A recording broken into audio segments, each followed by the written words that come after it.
Jai Hind, ladies and gentlemen. Very warm greetings of the day.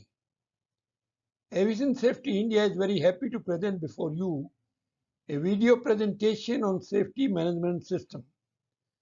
Safety Management System, SMS for short, is a very effective and proven management system to prevent accidents and managing safety in a systematic and coordinated manner.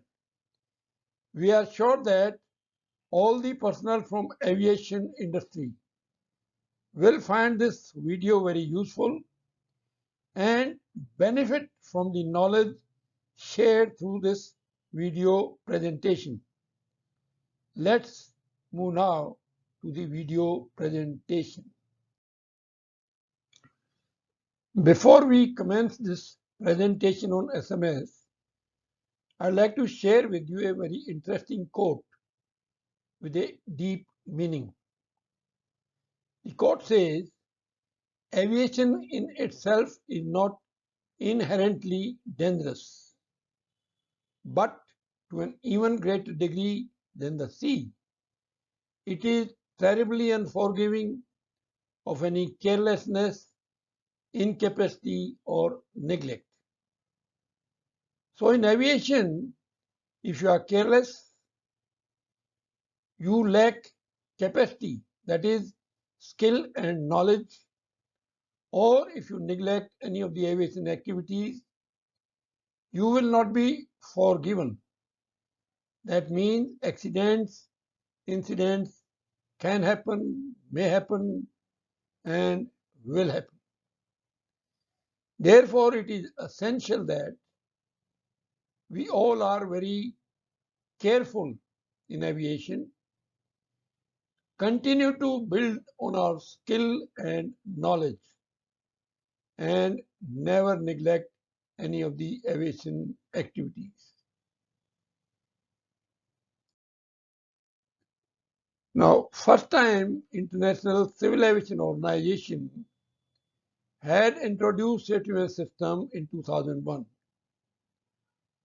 through various annexes, namely Annex 1, 6, 8, 11, 13, and 14. As you can appreciate that for one subject, it will be very inconvenient for the aviation professionals to refer to 6 different annexes. ICAO appreciated their mistake, and in November 2013, ICAO introduced Annex 19, which is dedicated to safety management system. ICAO also has issued a document 9859 on safety management system manual. There's an international helicopter safety team which had developed safety management system toolkit, a very interesting document, and you are welcome to refer to this document for better understanding of the safety management system. Now, DGCA had issued a SCAR on safety management system on 20th July 2010. As per the instruction of the SCAR, all the operators were supposed to implement safety management system by 20th July 2013 in their organizations. Unfortunately, the implementation of safety management system has been below expected standards, and there are still a number of operators where if you go and ask some of the employees what does SMS stand for, they may not be able to tell you. Now this car has been updated on 27 July 2017, and it covers safety management system requirements for new air operator permit aspirants. Let's now discuss the Definition of safety management system. Safety management system is a coordinated, comprehensive set of processes designed to direct and control resources to optimally manage safety. Most of us find this definition little complicated, difficult to understand and difficult to remember. So now I will tell you a very simple definition of safety management system, which is easy to understand and easy to remember. Now, generally speaking, our approach is reactive.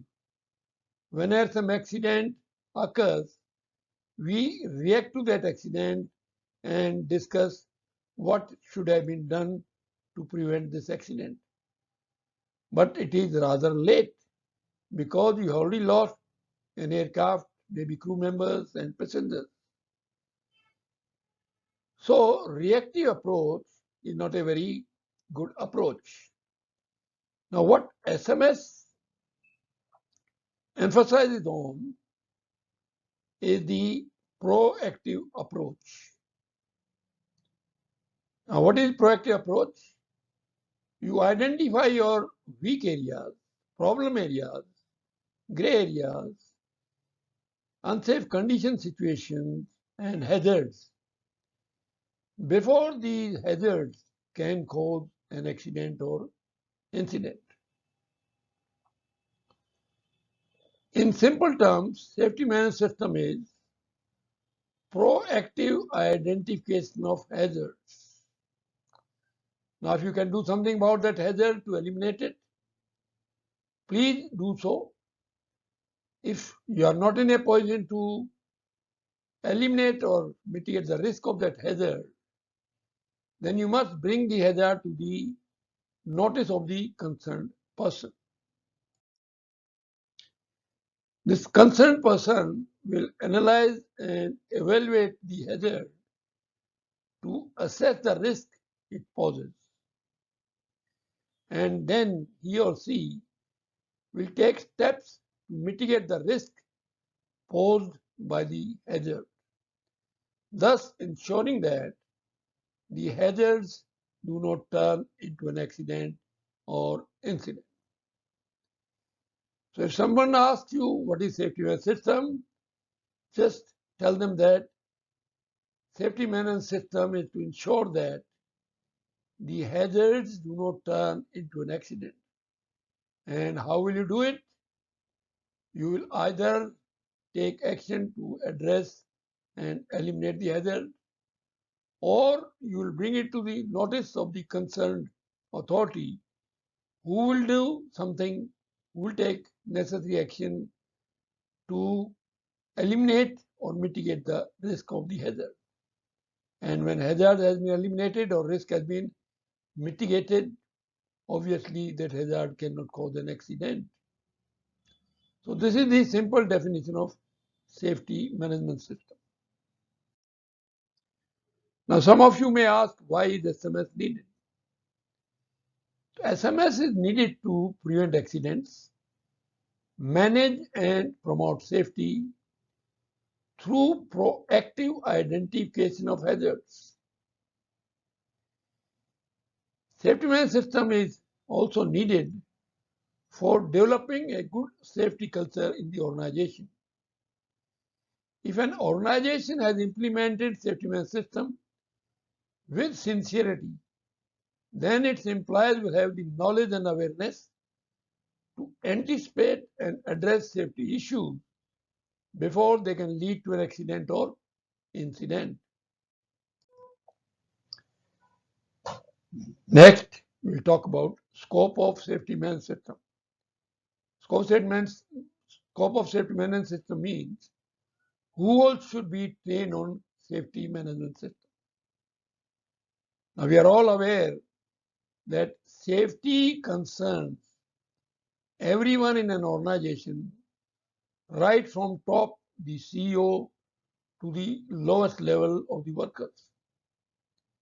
So when safety concerns everyone, it is essential that all the employees of an operator from various departments like operations, maintenance, finance, HR, admin, marketing, security, and supporting staff, etc., are trained to create awareness among them related to the value of safety.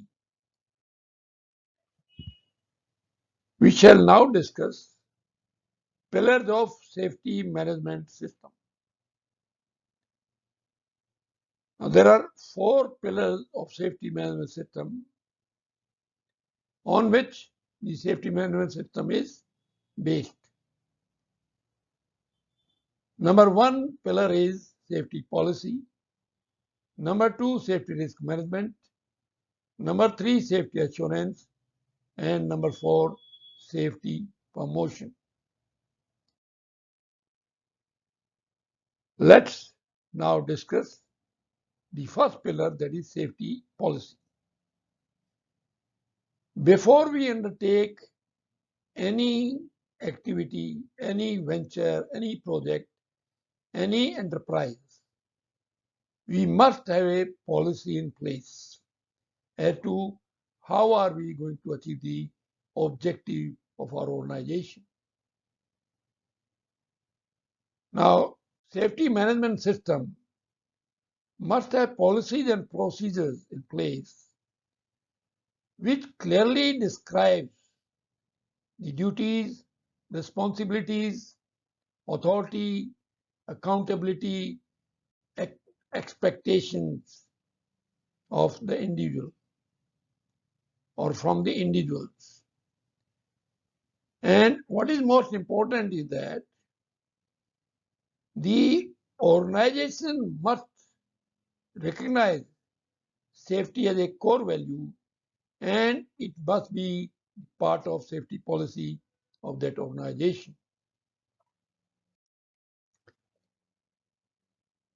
Let's now discuss accountable manager. Now, every operator is supposed to have or is required to have an accountable manager.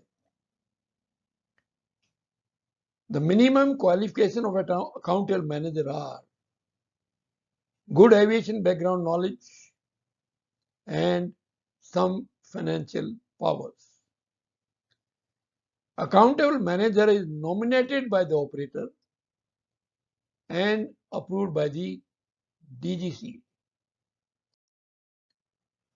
After the accountable manager has been accepted by DGCA, the accountable manager is responsible and accountable to DGCA for implementation of safety management system in the company, addressing all safety issues in the company, promotion of SMS safety and safety culture in the company,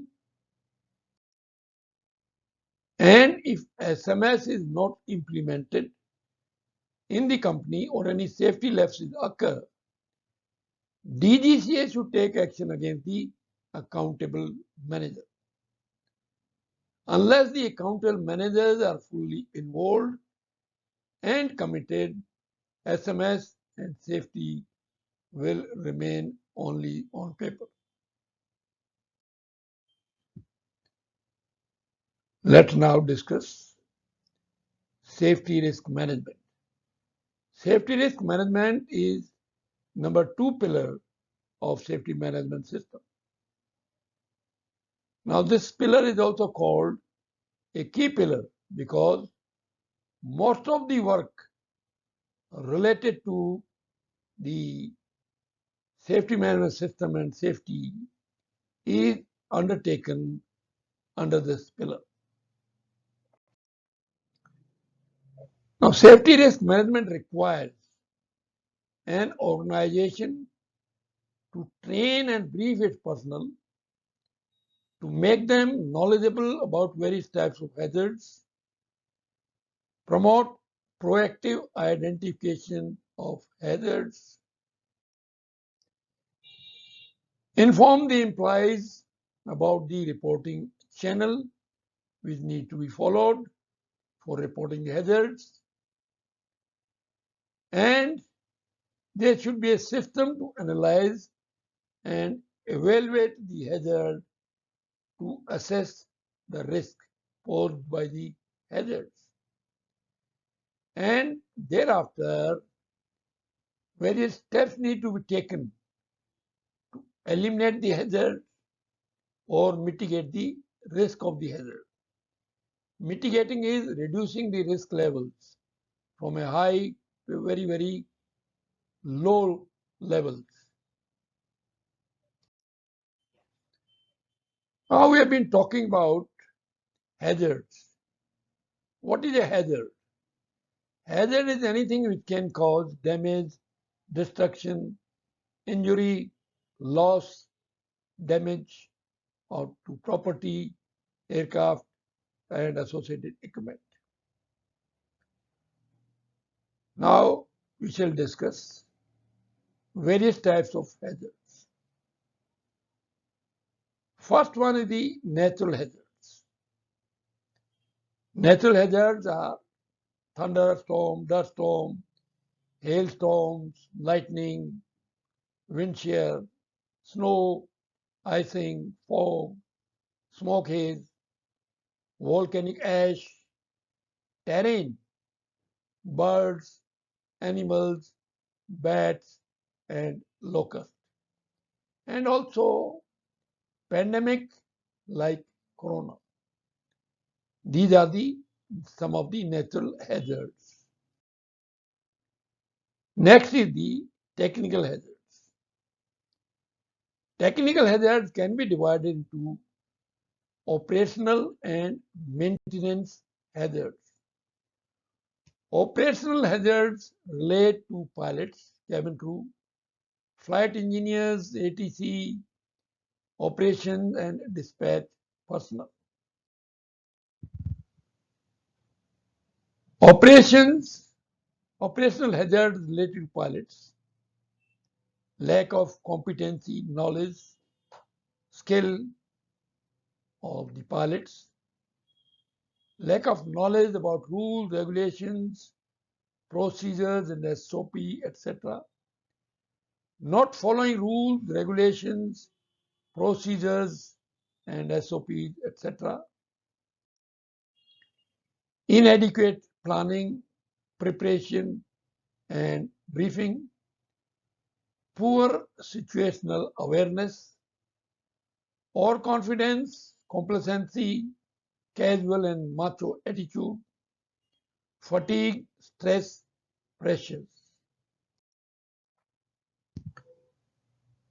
Let's now discuss the maintenance related hazards. Maintenance related hazards relate to maintenance personnel, hangar, apron, stores, and documentation, etc. Some of the hazards among ME, technician, and other personnel may be inadequate knowledge, skill, and competency, lack of knowledge about rules, regulations, procedures, manuals, and SOPs, etc. Not following rules, regulations, procedures, manuals, and SOP, etc. Fatigue, stress, overwork, poor working conditions, poor maintenance of equipment, lack of proper tool control, and improper documentation, etc. Next, we'll discuss economic hazards.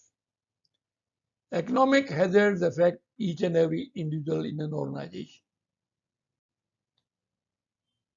Economic hazards may lead to low motivation and morale of the employees due to maybe the operators in facing recession.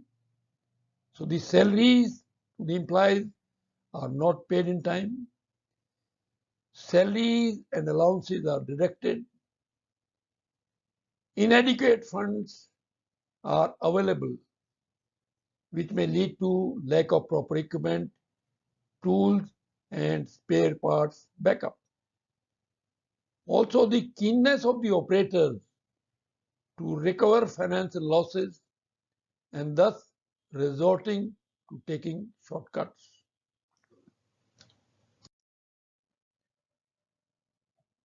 We shall now discuss some of the hazards. Any safety concern an employee has should be reported. Some examples include casual, indifferent, and macho attitude of the employees, inadequate skill levels, training and currency, inadequate supervision, lack of self-discipline, violation of rules, regulations, procedures, and manuals, missing checklist items, rushing critical tasks, unsafe ground movement, improper equipment or tools, poorly developed or outdated procedures, high workload,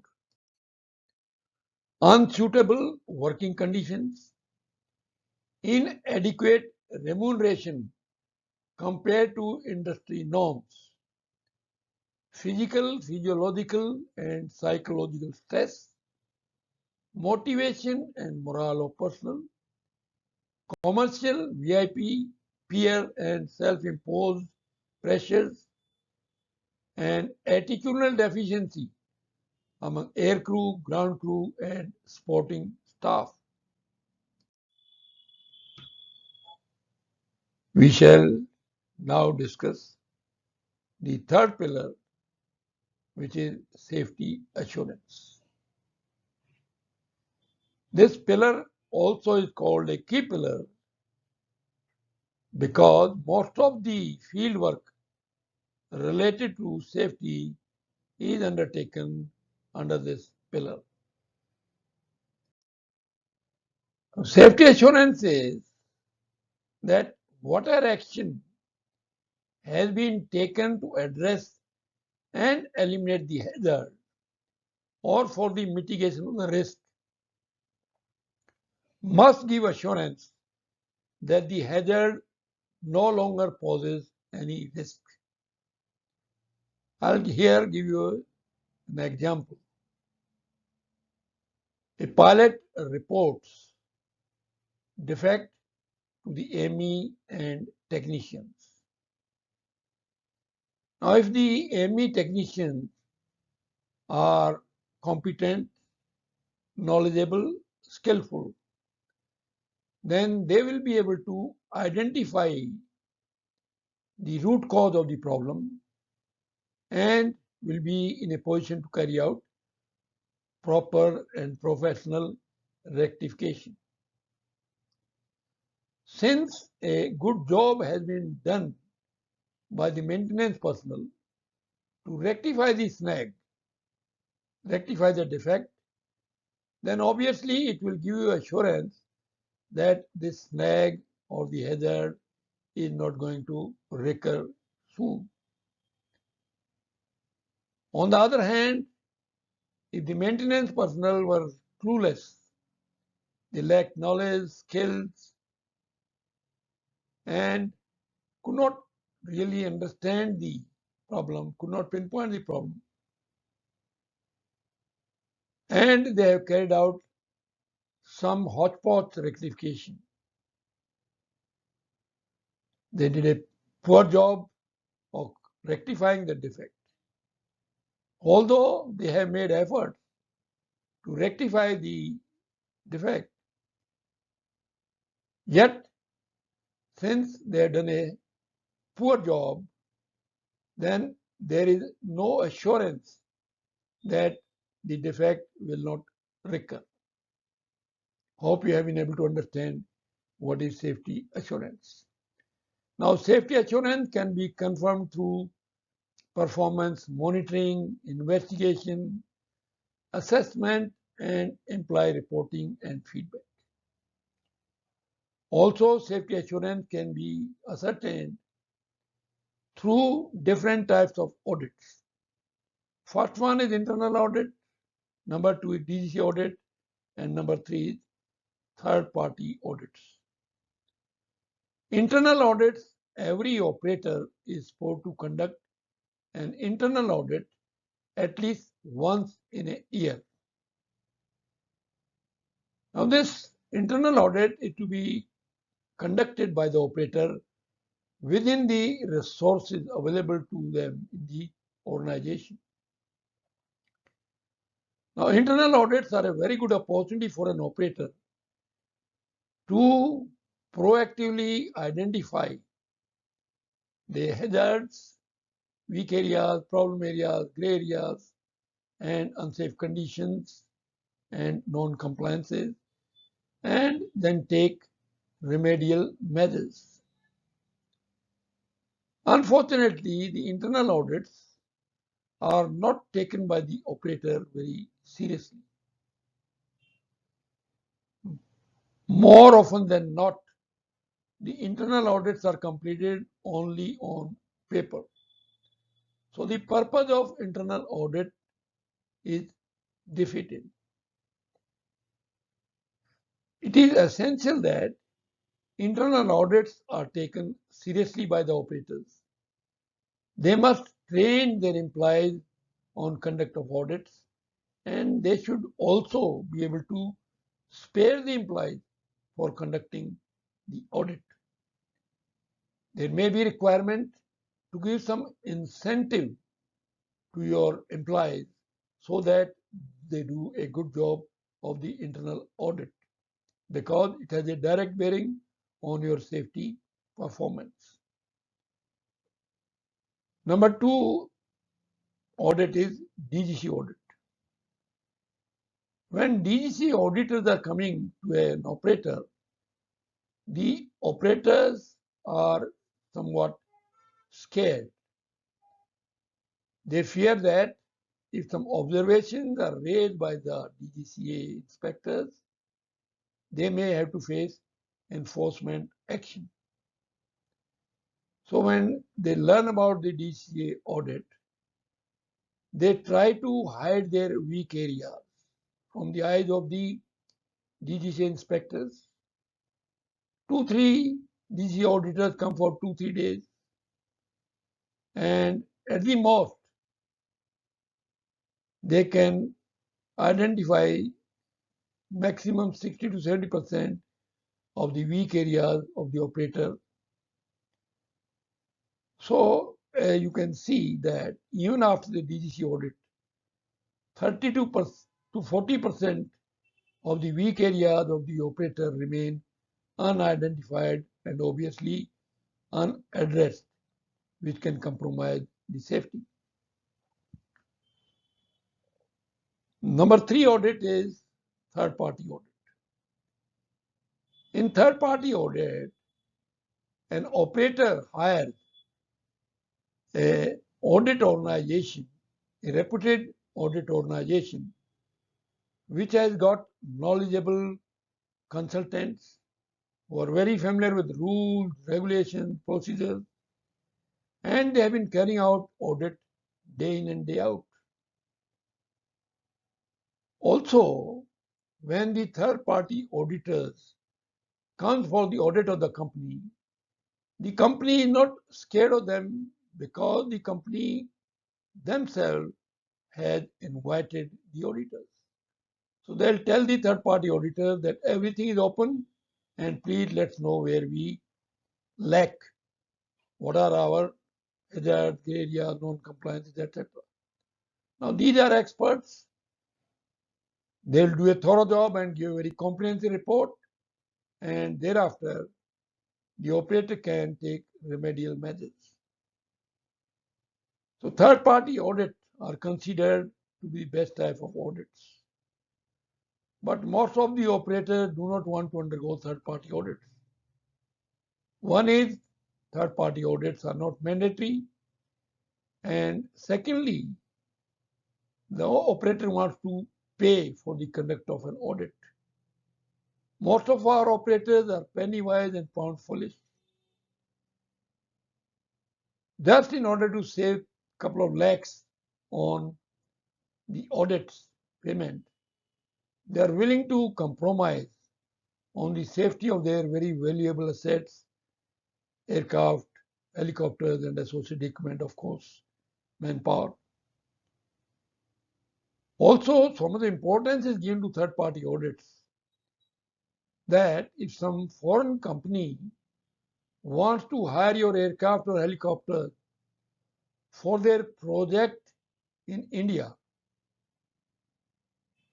then they will ask all the parties to show whether they have undergone third-party audits or not.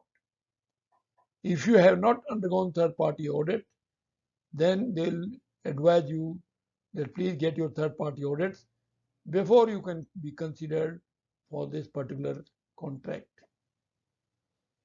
So it is essential that third-party audits are given due importance by the operators, and at least in 2 to 3 years or maximum 5 years, once audit must be done by third-party auditors. We come to fourth pillar now, which is safety promotion. Now, for promoting safety, you have to make safety popular, make safety attractive. First of all, to promote safety, the organization must recognize safety as of very important value and must communicate the same to its employees.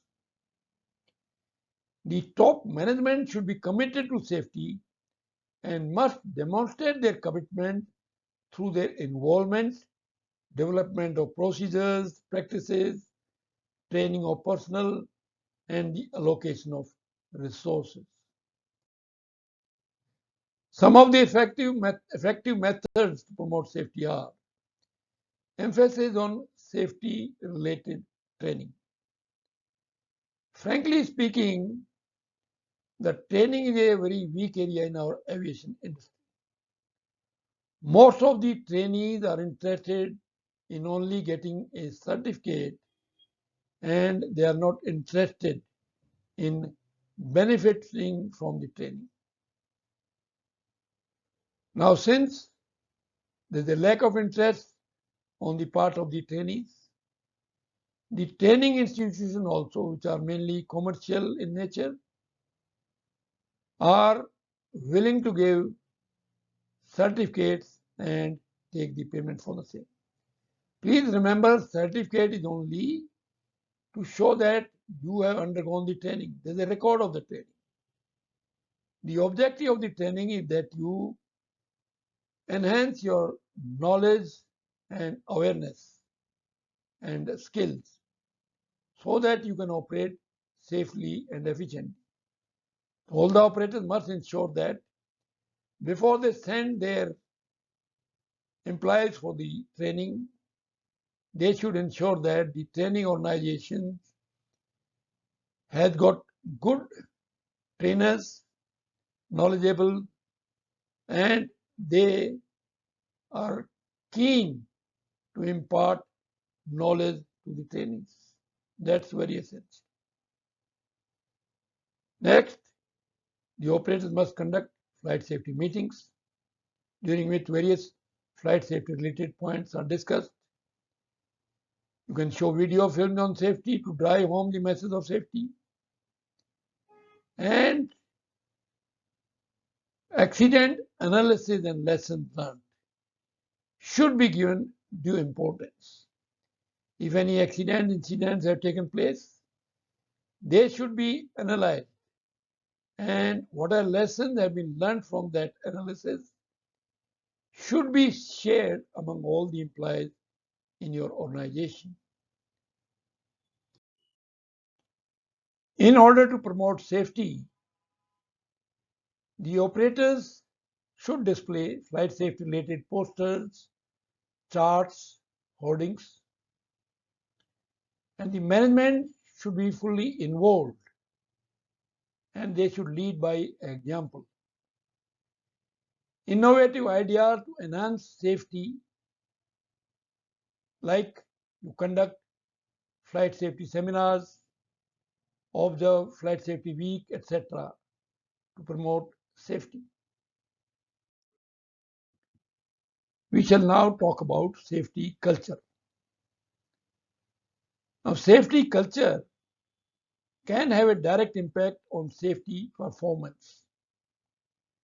Safety culture is the way safety is perceived, valued, and prioritized in an organization. It reflects the real commitment to safety at all levels in the organization. The employees think of safety in whatever they do, are safety conscious, and follow rules, regulations, SOPs, etc. And the employees are self-disciplined. We shall now discuss organizational culture. In a good organization which has got good organization culture, all the employees will feel responsible for safety. They will think of safety in everything they do. The employees will report all hazards, errors, and threats without any fear or hesitation. The CEO and accountable manager will support the identification of hazards and management of associated risks. We shall now talk about reporting culture. Now, this reporting culture has been found to be quite weak in our aviation industry.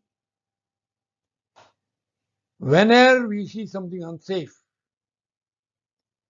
if that is not going to affect us, we tend to ignore it.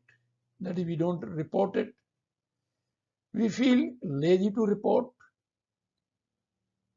We don't want to get into hassle, or we are scared of your senior management personnel, so we don't go and report to them. We don't want to get into any kind of hassle with them.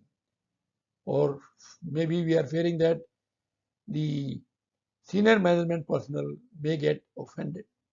So we do not report.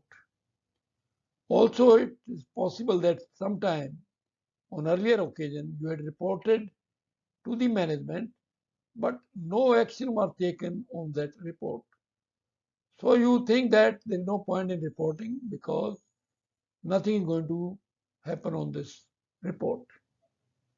Because of all these reasons, if something is unsafe, it remains unsafe and unaddressed. So if it is unsafe, it is going to cause safety threat or safety risk to someone or the other. Today it may be me, tomorrow it may be you. So everyone's turn might come. So it is our moral responsibility. Why moral? Because valuable lives are involved, very expensive aircraft, helicopter and equipment is involved. So it is our moral duty. If we see something unsafe, we must report it to the concerned person.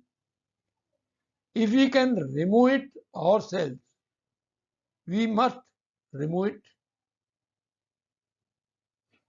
For example, if you are standing on an apron and you find that there is a lot of foreign object debris are lying on the parking spot where an aircraft or helicopter is coming to park. In this situation, you must bend down and pick up all those foreign object debris. By your little effort, you would have prevented an accident. So please remove it. If you notice something amiss. And if you find that equipment is almost giving problems and likely to break down, please replace it before it actually breaks down. We shall now talk about just culture. Just culture takes into account that human beings are prone to committing errors. However hard we try, we cannot make human beings error-free.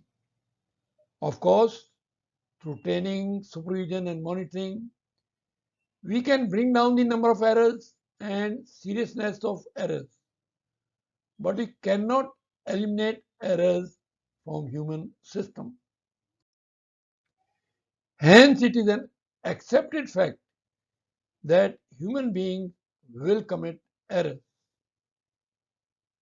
Now, if an employee commits an error, that in the opinion of the management is a genuine, honest, judgment or skill-based error, then as per just culture, no action should be taken by the management against that employee and he or she should be forgiven.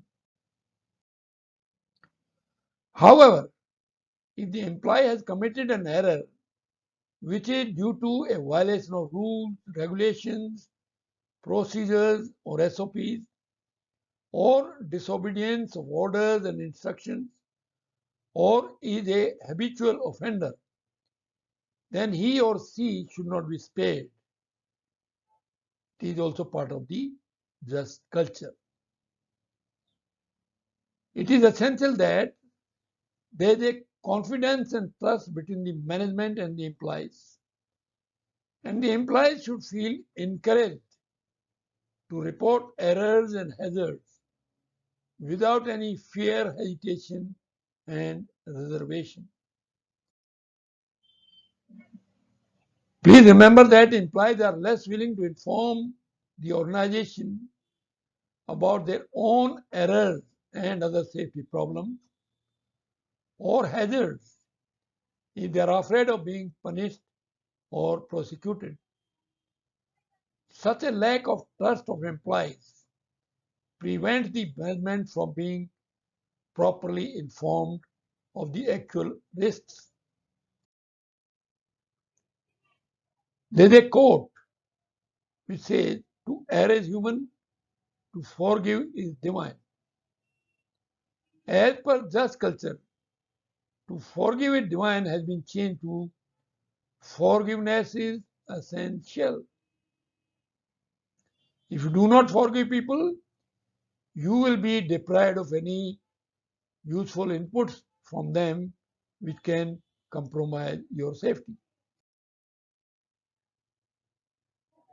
We shall now discuss gap analysis. Now, what is gap analysis? The gap between the present status and future plans is known as gap. There is a gap between where you are at present and where you want to reach. One needs to analyze the gap and plan various activities to fill the gap. The gap analysis will help the organization in planning activities for achieving the desired results over a period of time. For example, if you are required to implement safety management system in your company, from the beginning, you need to erect 4 pillars. Thus, it can be seen that there is a gap of 4 pillars from the beginning till the full implementation of safety management system. So you need to undertake various activities to erect the 4 pillars to fill the gap towards full implementation of safety management system, that is safety policy pillar, safety risk management pillar, safety assurance pillar, and safety promotion pillars. Let's now discuss management of changes. Any change taking place in an organization is likely to introduce some potential hazards. Changes of any type in an organization should be managed in a professional, systematic, and graduated manner. It must be understood that if the changes are not managed in a proper, effective, and efficient manner, the change can compromise the safety. Organization must have a process to ensure that all the personnel are made aware of and understand any changes in policies, procedures, rules, regulations, operating conditions, type of operations, weather, technology, manpower, key management personnel, and analyze the changes for any potential hazards. Operators also must ensure that all the documents, operation and maintenance manuals, etc., are kept posted with the most current changes. Next, we shall discuss emergency preparedness and response. All the operators are required to prepare emergency response plans. An emergency response plan outlines in writing what should be done when an emergency occurs, what to do after an accident happens, and who is responsible for each action to respond to an emergency situation. The better prepared an organization is for an emergency, the better the chances that injury to personnel and damage to equipment, property, or the environment can be minimized. The emergency response plan should be readily available at the workstations of those that may be the first to be notified or required to respond. The emergency response plan should be relevant and useful to people. It should be exercised periodically to ensure the adequacy of the plan and readiness of the people who must make it work. And whenever there is a change in contact information, then the contact information of the employees should be updated. That is, if some employee who has been given the duties of activating the emergency response plan leaves the company, then his name should be deleted, and the person who takes over in his place, his or her name and contact details should be included. The emergency response plans should be briefed to all the personnel along with their individual responsibilities. And it is essential that the emergency response plans are practiced so that the personnel receive training in emergency response procedures. To conclude this presentation,